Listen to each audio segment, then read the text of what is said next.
नमस्कार दोस्तों, हमारे चैनल राजनंदिनी में एक बार फिर से आप सभी का स्वागत है। आज हम एक ऐसे विषय पर बात करने जा रहे हैं जो भारत के हर नागरिक के जीवन को प्रत्यक्ष या अप्रत्यक्ष रूप से प्रभावित करता है। हम बात कर रहे हैं भारतीय रेलवे की, हमारी राष्ट्र की जीवन रेखा जो देश के कोने कोने को जोड़ती है, लाखों लोगों को उनके गंतव्य तक पहुंचाती है और अर्थव्यवस्था को गति प्रदान करती है। भारतीय रेलवे सिर्फ एक परिवहन का साधन नहीं, बल्कि यह देश की संस्कृति और विरासत का अभिन्न अंग है। हर दिन लगभग 2.5 करोड़ लोग भारतीय रेल से यात्रा करते हैं, जो इसे दुनिया के सबसे बड़े रेल नेटवर्कों में से एक बनाता है। लगातार बदलती आवश्यकताओं और यात्रियों की सुविधा को ध्यान में रखते हुए भारतीय रेलवे समय समय पर अपने नियमों और नीतियों में बदलाव करती रहती है। यह बदलाव यात्रा को और अधिक सुगम, सुरक्षित और सुविधाजनक बनाने के उद्देश्य से किए जाते हैं। और अब 1 जुलाई 2025 से भारतीय रेलवे एक बार फिर कुछ महत्वपूर्ण बदलावों को लागू करने जा रहा है, जो आपकी यात्रा के अनुभव को पूरी तरह से बदल देंगे। ये बदलाव न केवल टिकट बुकिंग से संबंधित है, बल्कि इनमें यात्रा के दौरान मिलने वाली सुविधाओं और विभिन्न नियमों में संशोधन भी शामिल है। आज के इस वीडियो में हम इन 6 बड़े बदलावों पर गहराई से प्रकाश डालेंगे। हम एक एक करके इन नियमों को समझेंगे, उनके पीछे के तर्क को जानेंगे और यह समझने की कोशिश करेंगे कि ये बदलाव एक आम रेल यात्री के लिए क्या मायने रखते हैं। हमारा लक्ष्य आपको इन सभी महत्वपूर्ण जानकारियों से अवगत कराना है, ताकि आप आने वाले समय में अपनी रेल यात्रा की योजना बेहतर तरीके से बना सकें। तो चलिए बिना किसी देरी के जानते हैं कि 1 जुलाई से भारतीय रेलवे में कौन से नए नियम लागू होने जा रहे हैं। 1 जुलाई से लागू होने वाले 6 बड़े नियम। नंबर 1, तत्काल टिकट बुकिंग के नियम में बदलाव। तत्काल टिकट बुकिंग उन यात्रियों के लिए एक जीवन रेखा है जिन्हें अचानक यात्रा करनी पड़ती है और उनके पास पहले से आरक्षण कराने का समय नहीं होता। हालांकि तत्काल टिकट की उपलब्धता और बुकिंग प्रक्रिया अक्सर यात्रियों के लिए एक चुनौती रही है। नए नियम के तहत तत्काल टिकट बुकिंग के समय में कुछ महत्वपूर्ण बदलाव किए गए हैं। वर्तमान स्थिति।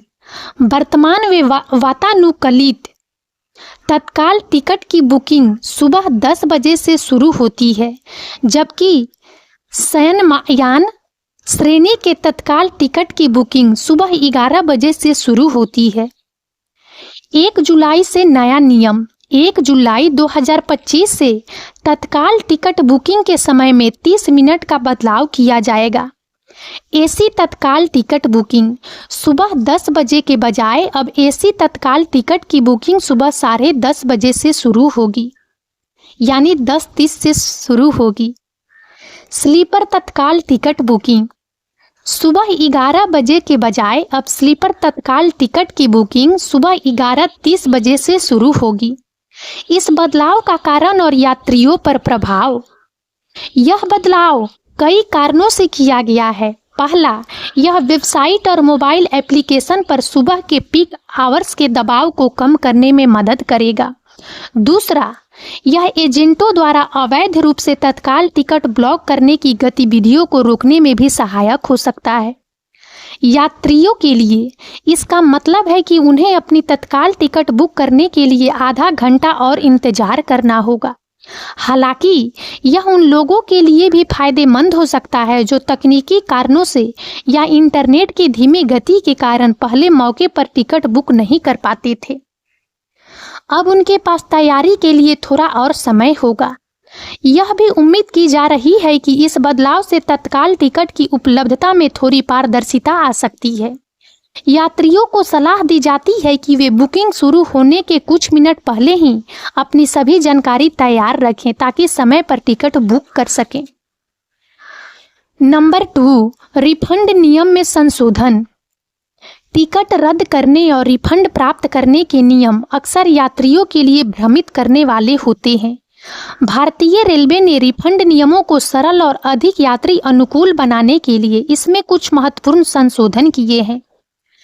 वर्तमान में विभिन्न परिस्थितियों में टिकट रद्द करने पर अलग अलग रिफंड प्रतिशत लागू होते हैं। इसमें ट्रेन के प्रस्थान से पहले रद्द करने का समय, सीट की श्रेणी और टिकट के प्रकार जैसे कारक शामिल होते हैं। 1 जुलाई से नया नियम। 1 जुलाई 2025 से रिफंड नियमों को और अधिक स्पष्ट किया जाएगा और कुछ विशेष परिस्थितियों में रिफंड की प्रक्रिया को तेज किया जाएगा। TDR फाइल करने की अवधि में वृद्धि। अब ट्रेन छूटने के बाद भी TDR फाइल करने की अवधि में वृद्धि की जाएगी। पहले कुछ विशेष मामलों में TDR फाइल करने की समय सीमा बहुत कम थी, जिससे यात्रियों को परेशानी होती थी। अब यात्रियों को अपनी शिकायत दर्ज कराने और रिफंड प्राप्त करने के लिए अधिक समय मिलेगा। RAC और वेटिंग लिस्ट टिकट पर refund. RAC reservation against cancellation और वेटिंग लिस्ट टिकटों के लिए रिफंड प्रक्रिया को भी सरल बनाया जाएगा। यदि ट्रेन छूट जाती है और RAC waiting list ticket confirm नहीं होता है तो अब रिफंड प्राप्त करना पहले से अधिक आसान होगा। ई-टिकट रिफंड की त्वरित प्रक्रिया। ई-टिकट के लिए रिफंड प्रक्रिया को और अधिक स्वचालित किया जाएगा, जिससे रिफंड की राशि यात्रियों के बैंक खातों में तेजी से जमा हो सकेगी। नंबर 3, वेटिंग लिस्ट और RAC टिकटों के लिए नए नियम। वेटिंग लिस्ट और RAC टिकट भारतीय रेलवे की एक विशेषता है, लेकिन इनके नियम अक्सर जटिल लगते हैं। 1 जुलाई से इन टिकटों के संबंध में कुछ महत्वपूर्ण बदलाव किए जा रहे हैं। वर्तमान में वेटिंग लिस्ट टिकटों के कंफर्म होने की संभावना कई कारकों पर निर्भर करती है, जैसे रद्द होने वाले टिकटों की संख्या और अंतिम चार्ट बनाने का समय। RAC टिकटों पर यात्रियों को आधी सीट मिलती है, लेकिन पूरी सीट कंफर्म होने की गारंटी नहीं होती। 1 जुलाई से नया नियम। अधिक वेटिंग लिस्ट टिकटों की अनुमति नहीं। रेलवे अब कुछ विशेष ट्रेनों और मार्गों पर वेटिंग लिस्ट टिकटों की संख्या को सीमित करेगा। इसका मतलब है कि एक निश्चित सीमा से अधिक वेटिंग लिस्ट टिकट जारी नहीं किए जाएंगे। RAC में बर्थ आवंटन का नया तरीका। RAC टिकट धारकों को बर्थ आवंटन के तरीके में बदलाव किया जाएगा। अब RAC टिकट पर यात्रा करने वाले यात्रियों को अधिक व्यवस्थित तरीके से बर्थ आवंटित की जाएगी, जिससे उन्हें यात्रा के दौरान असुविधा न हो। कुछ ट्रेनों में RAC यात्रियों के लिए अतिरिक्त बर्थ की व्यवस्था पर भी विचार किया जा रहा है, हालांकि यह अभी पूरी तरह से स्पष्ट नहीं है। आसान अपग्रेडेशन प्रक्रिया। यदि सीटें उपलब्ध होती है तो वेटिंग लिस्ट और RAC यात्रियों को कंफर्म सीट में अपग्रेड करने की प्रक्रिया को और अधिक सुचारू बनाया जाएगा। नंबर 4, शताब्दी और राजधानी ट्रेनों में फ्लेक्सी फेयर सिस्टम में संशोधन। शताब्दी, राजधानी और दुरंतो जैसी प्रीमियम ट्रेनों में फ्लेक्सी फेयर सिस्टम लागू है, जहां मांग के अनुसार किराए में वृद्धि होती है। यह प्रणाली यात्रियों के लिए कुछ हद तक बोझिल रही है, खासकर जब उन्हें अंतिम समय में टिकट बुक करना होता है। वर्तमान में फ्लेक्सी फेयर सिस्टम के तहत जैसे जैसे सीटें भरती रहती है, वैसे वैसे टिकट का किराया बढ़ता जाता है। यह प्रीमियम ट्रेनों में यात्रा को महंगा बना देता है। 1 जुलाई से नया नियम।